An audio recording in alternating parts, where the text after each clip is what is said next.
Welcome again to this episode of Coffee with Charles.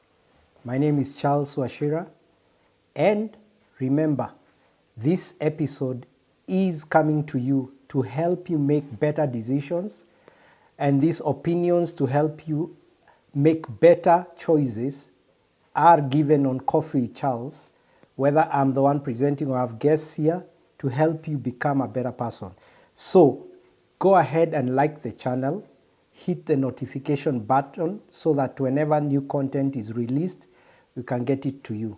And if you have a question, please don't hesitate to write on that WhatsApp number on the screen now. We'll be back after this for the questions that I have on this episode.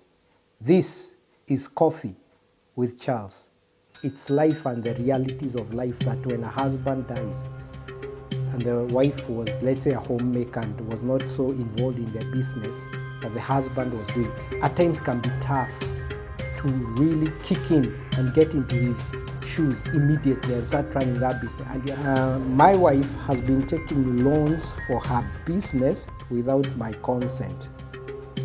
She says those are her loans for business. But now she has defaulted. We are being auctioned and I'm suffering. What do I do?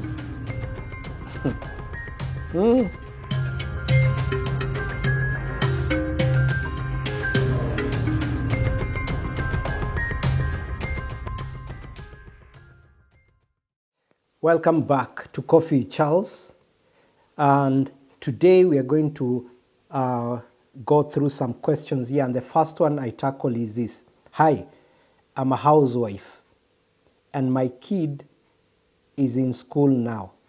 Okay, what kind of a business can I do from home? So this is a mother, I'm presuming, who has one child, and she has been at home maybe raising that child, and now the child is gone to school, so she has some free time. And I remember, like, children who are in early schooling kind of go in the morning about 8 o'clock, and by 2 it's time to pick them. So there are a couple of hours in the morning, and the entire morning is you can do something with yourself. So to begin us off, people have been changed after COVID. We used to believe that people had to go to an office, people had to go to town, and basically people had to do a lot of business from somewhere. But COVID taught us a lesson that even churches had to do online services. Even businesses had to work from home. And that brings us to the question that this lady is asking: what can I do from home?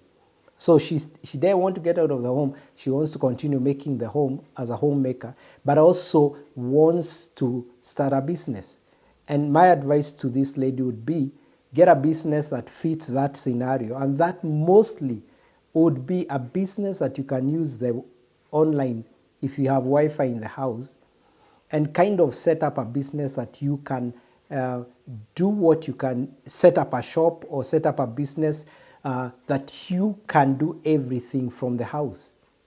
Whether it's even recording a video and, channeling it out, whether it's counseling services where you can counsel online, whether it is something that you can market from the house, whether you can set up a store in your house and sell items on online or on social media. And then when people make an order, you have a bike guy who delivers those orders. There's so much that COVID opened people's eyes that they can do from the house. Long time you had to go to town, get a stall, be visible, but now with the internet and the era of social media, the limits have been removed. So this lady, between 8 and 2, when you're going to pick your kid, you can do a lot of stuff. And even when your kid is back at home, online is still going on and things are still happening. So you don't have to tie yourself to something that drives you out of the house. But then, of course, the same business has the same principles. Don't think that just because you're doing it in the house, it will be less of a business. It will require the same effort to learn first, to find what problem you are solving, because every business is solving a problem. So, okay, you want to sell handbags. What problem are you solving? Maybe the local handbags here have been like, someone buys a handbag and then the ladies buy a handbag and then after some time they notice it's getting spoiled, so they don't last long. And then maybe you've discovered a product that lasts long. Maybe it's more natural, woolen, or instead of these things that are just coming into the country and cheap things. So you advertise yourself as you can deliver handbags that last longer, are more comfortable to carry, are friendly, maybe because of the material, are colorful. You can even choose a color. You don't have to be forced to buy what is in the shop. You see, adding value to that product. And so whether you're making it yourself, then stitching it, or whether you're doing the finishes, or whether whatever you're doing with that product, then you can market it online. You can tell them, go to my YouTube page, go to my website, go to my social media platforms. They look at it. If they like it, what do? Click on that item, put it on the shopping cart, and then check out, pay. Or the delivery guy, when he goes there to deliver it, you pay via M-Pesa. You don't even need somebody to carry cash. That is the world we live in. So, Mama, you can do that kind of a job. And you can do even other things that probably you have an idea. Point is, what problem do you want to solve? Write that question. What problem do you want to solve that is in the community, that is in this country, that is in this town of Nairobi, that is in Mombasa, that is in Kisumu, that is in where you are living? Like earlier I gave an example. If you see that every day, especially if you're living in a flat, you realize that this flat has a lot of bachelors that maybe need their clothes washed, you could invest and even buy a washing machine. And people leave their clothes there. You run them through the day and pack them and iron them and deliver them back. And they pay a premium price than kuosha nguo kwa ndoo. And then when the machine is running, so you're free to do other things. And then pack them well, get this package with your branding and deliver them. The same guys who live in the flat, especially the guys who are single, they want their nyanyas, vegetables, whatever the onions, ready-made, cut. Why don't you say that maybe you cut and pack them in boxes that people just take up the flat and return it, so that their meals are ready to go. Instead of carrying them in nylons and all the way, and guys don't even want to carry them. This thing is up to you, and the brains are up to you. You can just look around you and what is happening here, even including what is happening in that plot. What is happening in that estate you are living in. What can I be doing between 8 to 2?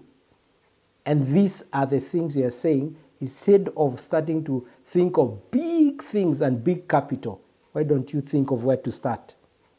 And let me say this, industry. There is a lot of these women who have decided by choice or by circumstance to stay at home, maybe because you don't have a job, an 8 to 5 job, or you've chosen just to raise your children from the house and become a homemaker. No problem, and no one should judge you.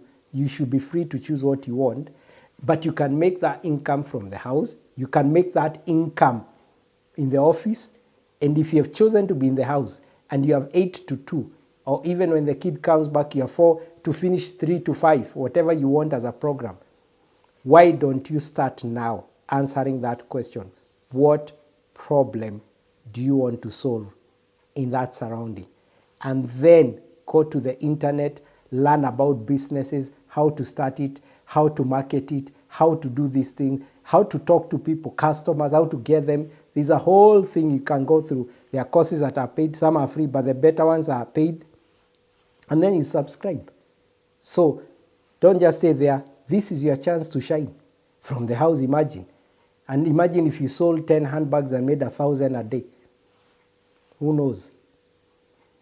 So we'll be back after the break for more questions. This is Coffee with Charles. And remember, If you have a question, there's a WhatsApp number there you can send me, or in the comment section, you can go there and put that question there. We'll see it and we'll respond to it, or even feature it in the next episode.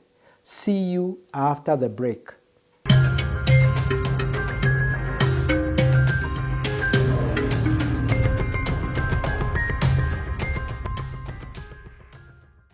Welcome back to Coffee Charles. We continue with another question over here that I've been asked. My husband recently died and left me with a business that I don't know, or I don't have a clue how to manage it. Well, when he was alive, I did not bother even to learn about it, and now that he's passed on, I don't know what to do about it. Please help. I don't know where to start.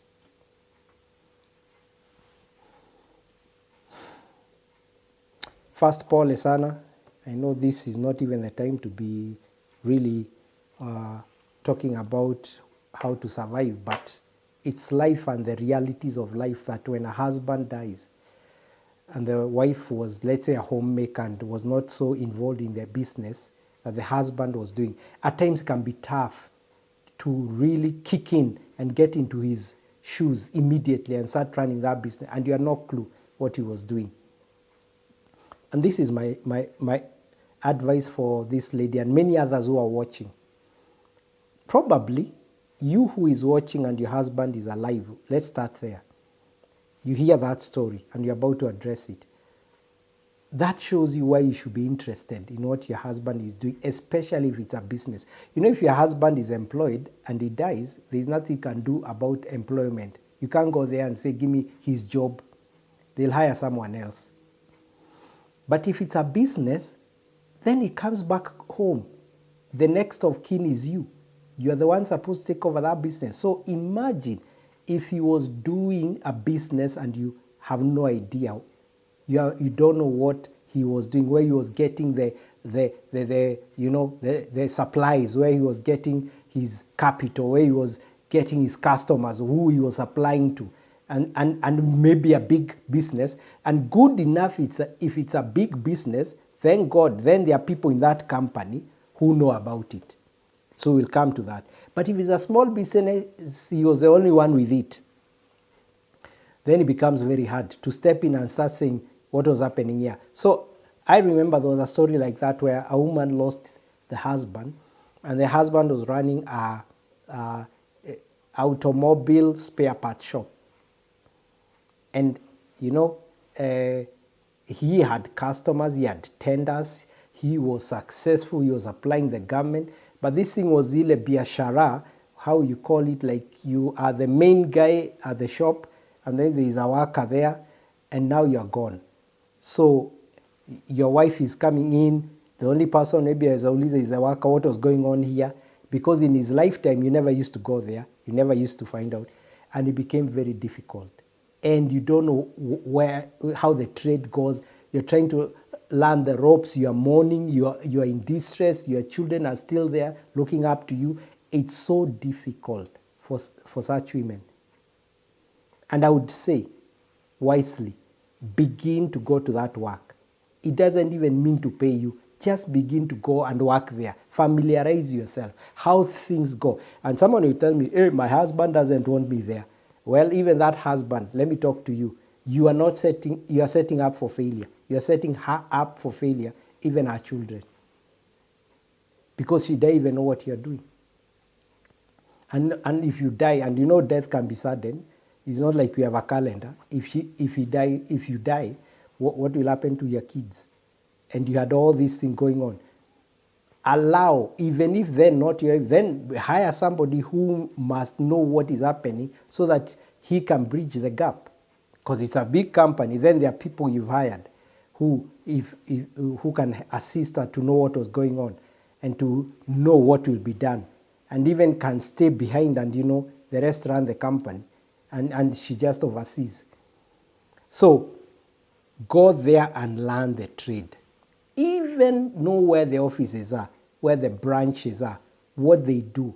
Just familiarize yourself. And also for men whose Wives have businesses. Familiarize yourself with them, because if she dies, you'll go there, unasikia hata she was doing a business, I don't even understand it. You shut it and maybe it was profitable. You don't even know the loans that were there.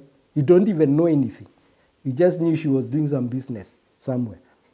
It's good for couples to familiarize yourselves with what your spouse is doing so that you can literally grow together and know what they are doing. In case of anything, continuity can be there. And at times, even growing a business and getting management in it can also be something that can help you. So this lady who has been left, my advice would be, in that place, if there is a worker who was left and if there is a manager who was left, they can help you understand it and how to manage it. However, if there is no one, then really the options, okay, one would be sell the business at a good profit. Because you don't understand, but you must consult and know how much is this thing if I sold it to someone else. Or lease it to someone else. If it's a shop, maybe lease it to someone else and you'll be getting rent. You don't want to know what happens there. It could be that. But generally, you could seek advice from people who understand management, people who understand such businesses, and avoid wakora who will take advantage now that Mzee is gone. So make sure you understand who understands that business and how they can help you. Talk to them. It's called like consult them. A consultant who can tell you this business and how it is, the best way to go about it, if you know nothing, is to sell it or hire somebody who will manage it, or lease it out. Someone else does it and gives you the rent, or get the shares in it. Others sell the shares so that somebody else runs it, but you have still the money coming in, some percentage of that business coming to you. You need to talk to someone who understands business. Don't even talk to your relative, your friend who has no clue what business is. But this would have been avoided if you had gone there earlier. However, tuseme iliyopita, imepita. So now, stand up, go in there, look at what was going on, breathe in, breathe out, get some consultancy that is professional. Avoid going to tell your friend and your auntie, your uncle. Those guys can take advantage of you knowing that even the old man is gone or the husband is gone. Make sure you're strong for your children, because if you save that business, it might be the one that will now feed and pay school fees if you have no other income. But for more of this, I can't exhaust it all. This conversation can still go on. You can get some more counsel. The numbers are still there. And this is still Coffee with Charles. We'll be back after this break for our last question.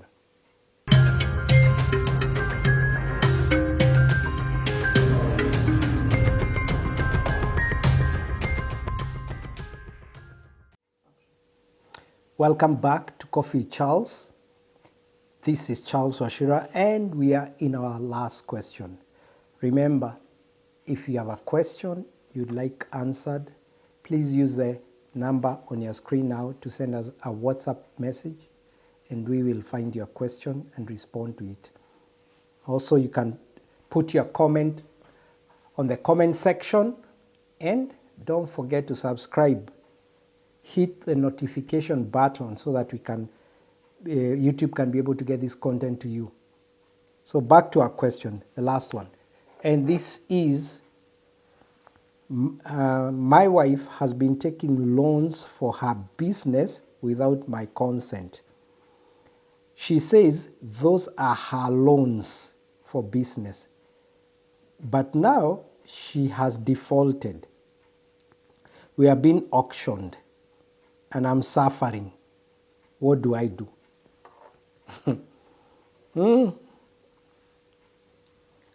Quite a tough one.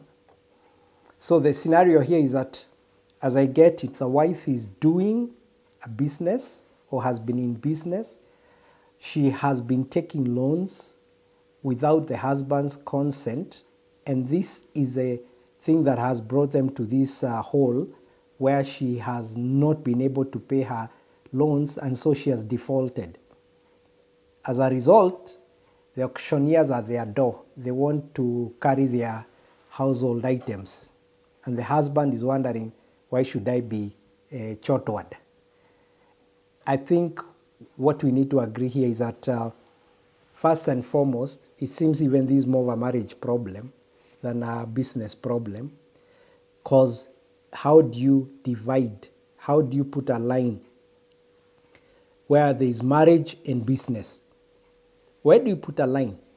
Because you see, the assets in your house and the liabilities out there in the business at times are just you as a person. You are going to carry those things. If your company is not a limited company and you're working with biashara hii ya jina yako, a business name, so your liabilities are just the same as you.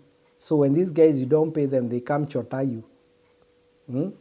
So your wife is saying that she took some loans to boost her business without your consent.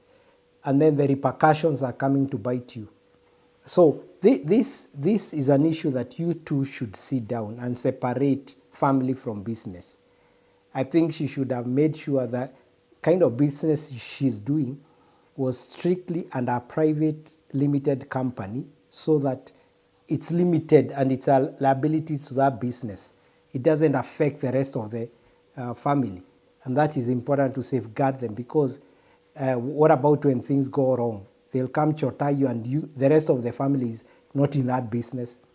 Again, if these loans are going to be done, the idea of a married couple is to talk, to have consent, because even these loans are going to affect her as much as she's going to be affected in the house. I mean, that if she's not able to pay her loans, that won't stay with the business. It will still come back to home. And as they sit there with the husband, can imagine the conversation. That sijalipa loan zangu, ni loan gani hizo nazo, and it will stress her as much as it's a business issue. So how do you put business, hook up business, and then come home as a wife? It will follow you, and now even auctioneers are following her home. They are going to take the table. Will they ask ni ya baba ama ni ya mama? They take your bed. Will they ask ni ya baba ama ni ya mama? They take your TV. Will they ask ni ya baba ama mama? Then they just want to chota the household. So the question is, and this also happens with husbands. In this case, it's also the husbands get into those transactions, especially men, get into so many of those transactions. And then when the auctioneers come, they sweep the house. Even the wife suffers. The children suffer. But they're not doing that business. So do we learn how to separate personal family issues at home, family issues, and business, so that you secure your family and leave it out of your business? And if you have decided to do that business, it's yours alone, then really separate it so that it doesn't affect, because you are an entity that they will follow as they recover. Like if they recovered your car and it's a car that you used to ferry your kids to school, then do you mean the next day they are walking or they're in a bus? So what do you want? So my first thing is, as a married couple, she didn't seek consent because there's a problem there. You guys are not talking, you're not sitting. There's a problem. Maybe she thought you're too hard, you won't accept, you don't understand her business. I would ask, have you gone to see her business? Have you had conversations about her business? Have you had conversations about the investment she's doing? How have you advised her? How have you been involved? Maybe there's no involvement. You've just been on the side. And has she involved you? Ama ni vitu zake? Ama she saw it is growing akakuacha nje. You shut out your husband because you saw this is working for me. I don't want his interference. But when you're in problems, it is his problem. So as a couple, we must learn. You're not alone. It's not when you're a bachelor, you do your own things. Why don't you sit down with that wife of yours and agree on what you are doing? Agree on the business that you are doing. And you might not agree everything, but fundamentals agree. How to separate your lives from that business. What are the rules? What are the working hours? Because someone can even do business up to midnight and 2 a.m. is coming home. It's almost like people like who run a bar. What time do they come home? If the bar attendees are going home late and the bar owner So these are things we need to talk about. That kind of a business you're going to start, how will it affect your time with your family, affect your time with your children, affect your time with your wife, affect your Sundays when it's family time, your Saturdays, weekends? How does it affect? Maybe that's when, like if you are running an entertainment joint, that's when it is hyping over the weekend, and that's when the family is at home. Then on Monday it is dead quiet. Tuesday is dead quiet. Wednesday it maybe starts to hype on Thursday. So the 3 days it's dead quiet. There's no one also in the house. So just learning to have a conversation with your wife and your husband. So if you are watching Coffee with Charles today, I encourage you to sit down with your spouse and tell them exactly what you're doing in business, what are the challenges, bring them on that journey, and you who is being told, can you cooperate and sit down and listen and be an active listener, ask the questions, give the advice, the feedback that you think they are doing it right or wrong. See how to separate those things. If you are doing it together, sit and consult. Otherwise, you begin to be a couple that most likely, if they go this way, they'll also end up separate ways just because of a business, which would have been a blessing. And maybe even the guy could have helped you pay off those loans if you had had a conversation. But now, maybe, we don't know what will happen to them. And this has been Coffee with Charles. And we would like to really thank you for watching, even as we wait for the next episode, which will come soon. Please keep us supported by subscribing, liking our channel, hit the notification button so that this content, when it is released, it will come back to you and you'll be alerted by YouTube. Also, if you have a question, use that WhatsApp number or leave your comment on the comment section, or any comment if you just want to give feedback. It's just down there. So from me to you, until next time, have a nice time. This is Charles, and this has been Coffee with Charles.